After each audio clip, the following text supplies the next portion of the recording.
What's up, guys? Just coming to you with a quick layout update. I came home for the weekend, so I got a little bit of stuff done and figured I'd show you what I did.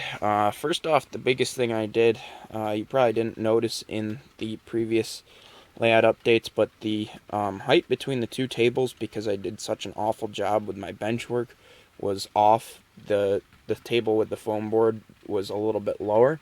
So I now have that fixed so it's nice and level in between. I don't have a problem with trains derailing out there on the main or in here in the yard. And speaking of the yard, that's the next thing I wanted to talk to you about. I didn't end up buying a new switch completely, but I did get it switched over so that my locomotives are going to sit over here now. So far it's been running great. I'm able to keep locomotives paired together now and consisted in my DCC system as well, which is great.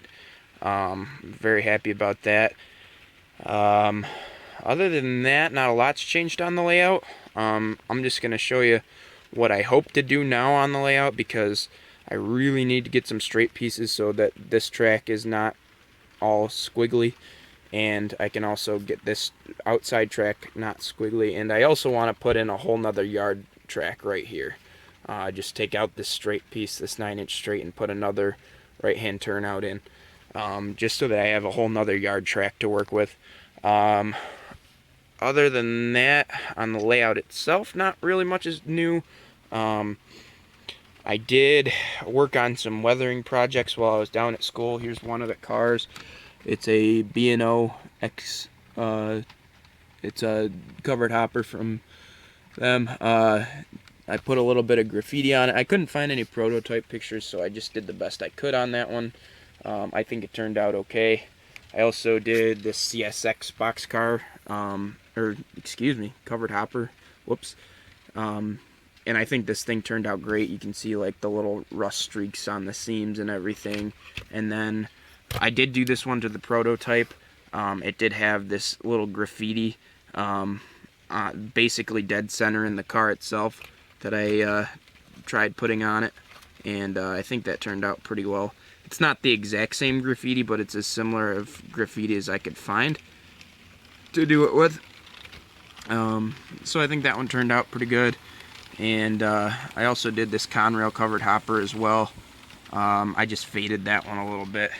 And then I also did this rail boxcar, and this Grand Trunk Gondo.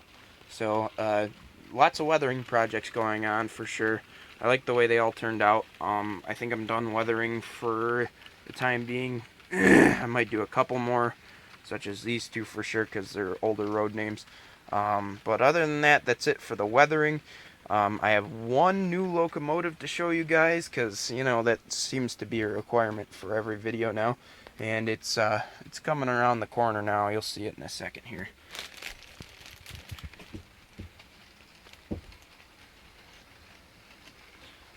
This is Leigh Valley Heritage Unit from Intermountain. I got this thing for a steal. It's the DCC non-sound. I got it for 68 bucks, guys. I couldn't believe how cheap I ended up getting it for.